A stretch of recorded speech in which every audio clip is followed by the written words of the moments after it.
안녕하세요. 책데이트 시간입니다. 오늘 소개해드릴 책은 어떻게 최고의 나를 만들 것인가 라는 책입니다. 하이디 그랜트 할버슨 지음, 장원철 옮김, 스몰빅 라이프에서 나온 책입니다. 사람들은 누구나 어제보다 나은 나를 추구하고자 하는 욕구를 가지고 있습니다. 그 때문에 끊임없이 새로운 목표를 세우고요. 그것을 달성하기 위해서 많은 시간과 에너지를 투자합니다. 그런데 있는 힘을 다해 노력했음에도 불구하고 성공보다 실패를 하는 경우도 많습니다. 이 책은 자신이 세운 목표를 달성해 최고의 나를 만들 수 있도록 목표의 중요성뿐만이 아니라요, 목표를 달성해서 원하는 것을 이루게 만드는 방법들을 세심하게 다루고 있습니다.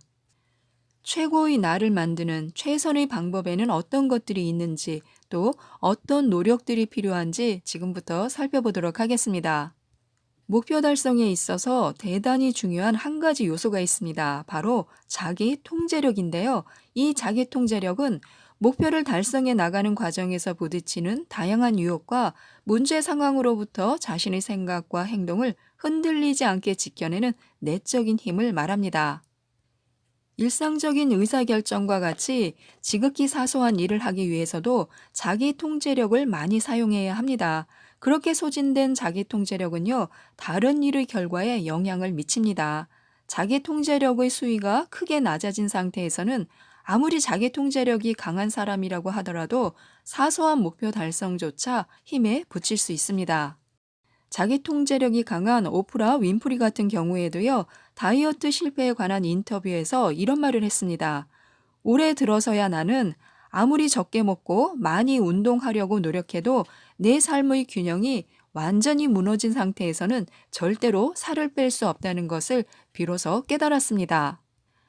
다시 말해, 충분한 휴식 없이 온종일 일에만 매달리다 보니 내 마음을 다스릴 수 있는 시간이 없었고, 그런 생활이 결국 내 에너지를 갉아먹고 있었던 겁니다. 하고요.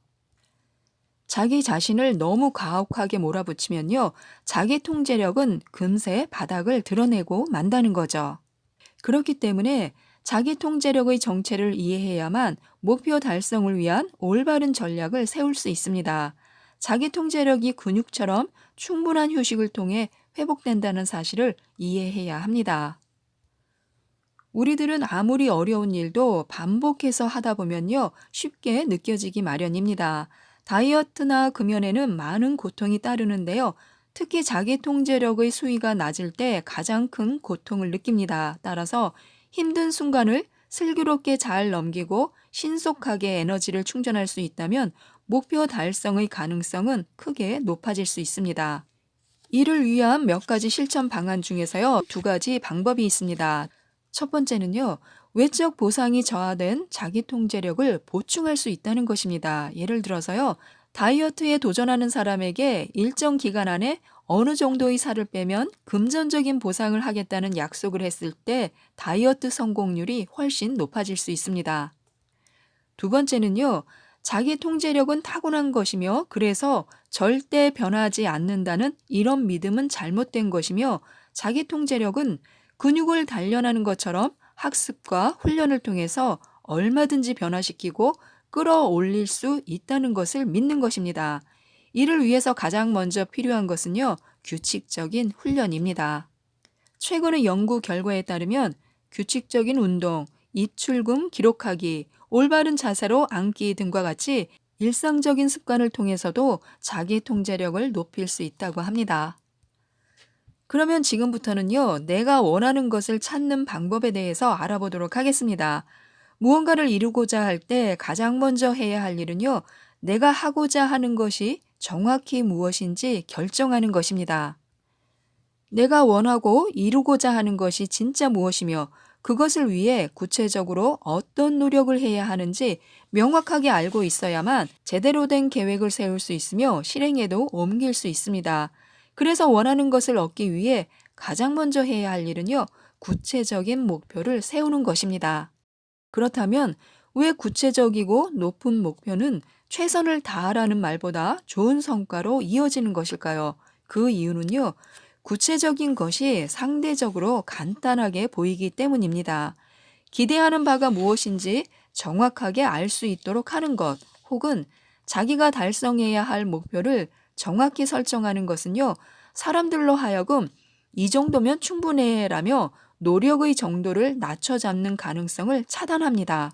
목표가 불분명하면요, 사람들은 쉽게 의욕을 잃고 지루해하면서 금방 유혹에 빠집니다. 하지만 구체적이고 명확한 목표는요, 이러한 위험을 예방해 줍니다. 목표가 구체적으로 정의되면 성공과 실패만 있을 뿐 이도 저도 아닌 중간은 존재하지 않습니다. 만약 목표를 달성하지 못할 것 같으면요, 더 노력하게 된다는 거죠. 쉬운 목표에 비해서 어려운 목표일수록 우리는 더 많은 노력을 기울이고 더 많이 집중하며 유혹에 저항하는 힘도 강해집니다. 그렇다고 비현실적인 목표를 세우라는 말은 절대 아니고요. 힘들지만 가능한 목표를 세우라는 말입니다. 그러면 목표를 설정하고 그에 도달하는 최선의 방법은 무엇일까요? 그것은 바로 성공 가능성에 대해서는 긍정적으로, 장애물에 대해서는 현실적으로 생각하는 태도를 갖는 것입니다. 먼저 목표를 달성한 자신의 모습을 상상하고요. 다음으로 그 과정에서 발생할 장애물을 살피는 것입니다. 희망과 현실 사이의 격차를 분명하게 인식하라는 거죠. 소망을 현실화시키기 위해 반드시 해야 할 일에 초점을 맞추고요. 달성하고 싶은 것과 그것을 가로막고 있는 장애물을 현실적으로 고려하여 성공 가능성이 희박할 때에는 조금이라도 빨리 포기할 수 있도록 판단의 선명성을 높여야 합니다. 우리는 늘 변화하고 싶은데요. 변화를 시작하려면 어떻게 하면 좋을까요? 첫째, 어떤 요인이 자신에게 영향을 미칠 수 있는지 생각하는 것입니다. 목표를 설정할 때 보다 좋은 선택을 하고 싶다면요, 목표를 선택하는 과정에 영향을 주는 요인들을 먼저 파악해야 합니다. 그리고 그 요인들이 갖는 영향력을 따져본 후에 긍정적인 영향을 주는 요인은 강화하고 부정적인 영향을 주는 요인은 제거하도록 하는 것입니다. 두 번째는요, 자신의 능력을 신뢰하는 것인데요. 자신의 능력에 대한 신뢰는 목표 선택 과정에서 커다란 영향을 미칩니다. 만약 매력적인 목표가 있는데도 현실적인 문제로 선택을 망설이고 있다면요, 스스로에게 이렇게 물어야 합니다. 나 자신의 능력을 제대로 인식하고 있는가? 아니라면 목표에 도달하는 또 다른 방법이 있는가? 하고요. 세 번째는요, 변화의 가능성을 수용하는 것입니다. 내 능력에 대한 믿음을 갖는 것처럼 능력을 개발할 수 있다는 믿음 또한 목표 선택에 큰 영향을 미칩니다. 아직도 많은 사람들은 지적 능력과 성격, 적성과 같은 것은 변하지 않는다고 믿는 경향이 있습니다. 그래서 무엇을 하려고 하든 더 나아질 수 없다고 생각하고요. 이러한 고정성에 대한 믿음은요, 자신의 능력을 개발하기보다는 이를 입증하기 위해서 더 애를 씁니다. 우리 안에 변하지 않는 자질이 있다는 믿음은 버려야 합니다. 변화 가능성을 믿는 것이야말로 보다 나은 선택을 하도록 만들며 최대한의 잠재성을 이끌어낼 수 있습니다. 네 번째는요, 적절한 환경 요인을 활용해 무의식을 자극하는 것인데요. 우리가 추구하는 목표에 강력한 영향을 줄 수 있는 것은 바로 환경입니다.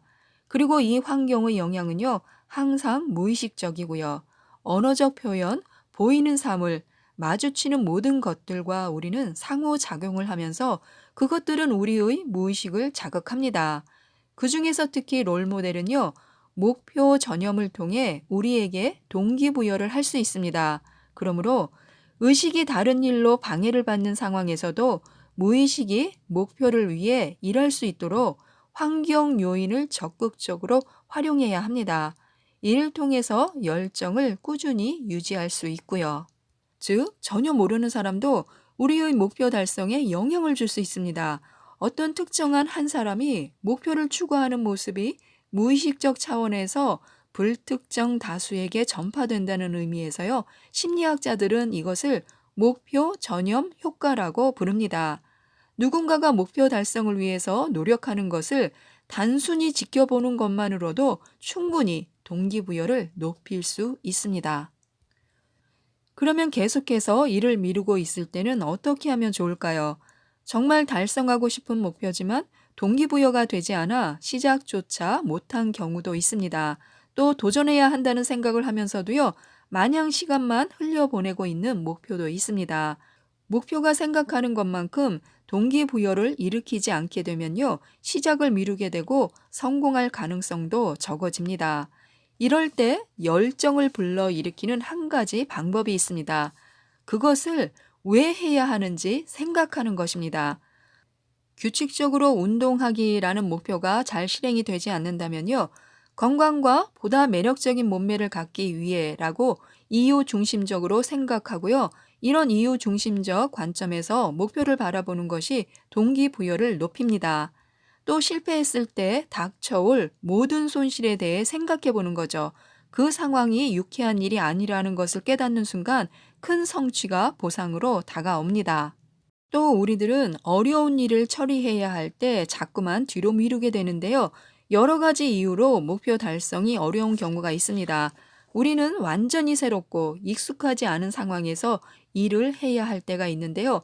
새로운 경력을 쌓는 것과 같이 예전에 겪어보지 못한 상황에서 무언가를 할 때가 있습니다. 새로 사업을 시작한다거나 난항을 겪고 있는 협상에 뛰어들 때도 있습니다.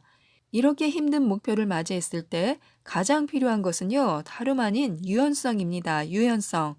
특히 실패가 빈번하게 일어나는 경우에는 유연성이 더욱 중요합니다.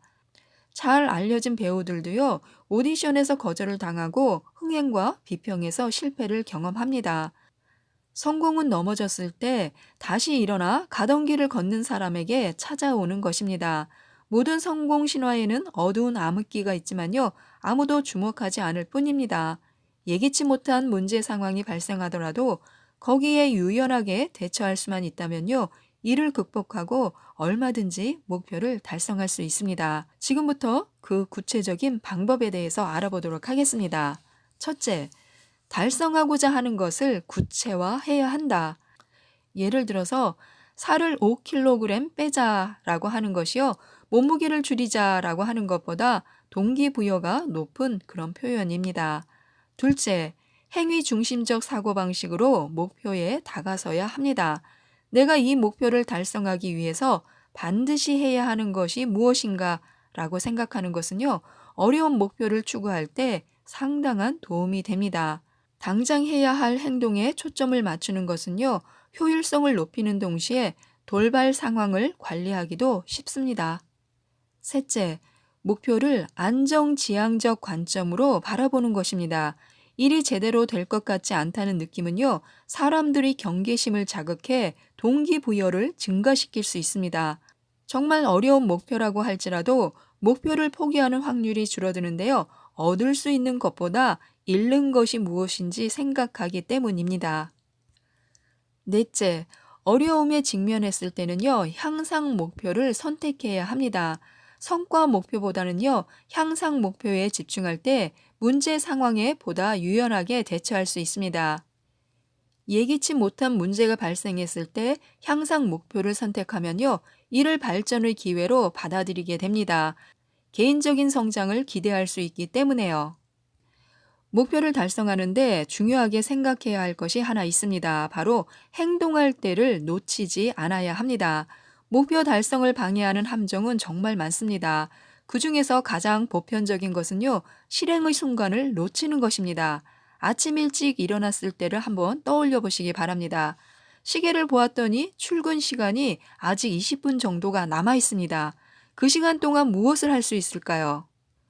운동으로 시간을 보낼 수도 있고요. 또 영수증을 계산할 수도 있습니다. 옷장을 정리할 수도 있고요. 전화에 응답할 수도 있습니다. 이메일을 확인하거나 집 청소를 간단하게 할 수도 있습니다. 빨랫감을 갤 수도 있고요. 아주 사소한 문제지만요, 선택은 쉽지 않습니다. 이렇게 고민을 거듭하다 보면요, 어느새 10분이 후딱 흘러가 버립니다. 그리고 결국 이렇게 결론을 내리죠. 뭐야, 겨우 10분밖에 안 남았잖아. 그냥 아침 드라마나 보다가 출근해야겠네. 라고요. 의식하든 그렇지 않든 간에 목표 달성을 위한 중요한 순간은 끊임없이 우리를 찾아옵니다. 그 순간마다 무엇을 해야 할지 끊임없이 선택을 해야 합니다. 이럴 때 하면 좋을 작은 목표들을 미리 꼼꼼하게 세워두면요, 선택에 고민하느라 시간을 낭비하지 않을 수 있는데요. 목표를 달성하려고 할 때 우리가 직면하는 문제의 많은 부분은요, 가정법 형식의 간단한 계획 수립만으로도 풀릴 수가 있습니다. 1. 계획은 구체적으로 세워야 한다. 잠들기 전 4시간 이상 공부하자와 같이 무엇을 해야 하고 어떤 행동을 하지 말아야 할지를 구체화시켜서 불필요한 행동을 할 여지를 남겨두지 말아야 합니다. 계획은 구체적일수록 좋은데요. 구체적이어야 우리 두뇌가 기회를 포착하기가 쉬워지며 의식적으로 노력하지 않아도 자동적으로 행동을 하게 됩니다. 2. 가정법 형식으로 계획을 세우자. 계획을 세울 때 만약 뭐뭐뭐뭐 그렇다면 뭐뭐뭐뭐 할 것이다와 같이 가정법 형식을 이용해야 하는데요. 평일 저녁이면 잠자리에 들 때까지 내 방으로 가서 적어도 4시간 이상 공부하겠다. 이런 계획을 노트에 적고 몇 번이고 반복해서 읊조려 마음속에서 내재화시키는 것이 좋습니다. 3. 장애물을 겨냥해 계획을 세우자. 장애물과 유혹은요, 목표를 추구하는 동안 끊임없이 발생하기 마련입니다. 만약 친구가 찾아와 PC방에 가자고 하면 나는 주말에 가자고 할 것이다. 이런 식으로 장애물을 통제하면요, 목표를 추구하는 과정에서 최선의 결정이 무엇인지 알 수 있습니다. 지금까지 이 책에 대해서 말씀드렸는데요. 목표 달성의 성공 가능성은 노력을 통해서 얼마든지 높일 수 있습니다. 동기를 부여하고 성공 가능성을 높이는 데 필요한 아주 구체적이고 실용적인 실천 방법들을 다양하게 소개하고 있는데요. 꼭 이루고 싶은 목표가 있다면요. 꼭 한번 읽어보시고 많은 도움을 받으셨으면 좋겠습니다. 이상 책데이트였습니다. 감사합니다.